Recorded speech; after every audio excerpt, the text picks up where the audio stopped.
সবাই তো অবাক, ইয়ামামা থেকে আসছে নবীকে হত্যা করতে। বিশ্ব নবী দেখে তারে জামাই আদর করে। সুমামা ইবনে উসালের নবীতে বাধা, আর সাহাবীদেরকে বললেন তার খোঁজ খবর নিও, তোমরা যে রুটি বানাও এর মধ্যে সবচেয়ে ভালো আটার রুটিটা তারে দিও, সবচেয়ে রিফাইন্ড খেজুর যেটা পিওর খেজুর এটা তারে দিও। আর বিশ্বনবী নিজের উট থেকে দুধ দহন করে ওনার বাড়ির এক কর্মচারীকে বলেছেন দুধ দহন করে সুমামার জন্য নিয়ে যেও, তোমরা সুমামার সাথে ভালো আচরণ করো। একদিন নয়, 2 দিন নয়, টানা 3 দিন বিশ্বনবী এভাবে সুমামার কাছে যেয়ে যেয়ে ইসলামকে প্রেজেন্ট করতে আরম্ভ করলেন। সুমামার হাতে পায়ের রশিগুলো যে তোমরা খুলে দাও।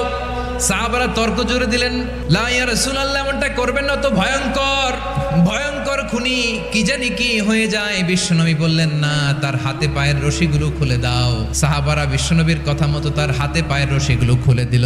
সুমামা মুহূর্তের মধ্যে মসজিদে নববী থেকে বের হয়ে ইয়ামামায় ফিরে না যে মসজিদে নববীর পাশে একটা খেজুর বাগান ছিল সেখানে চলে গেলেন। সেখানে একটা ছোট্ট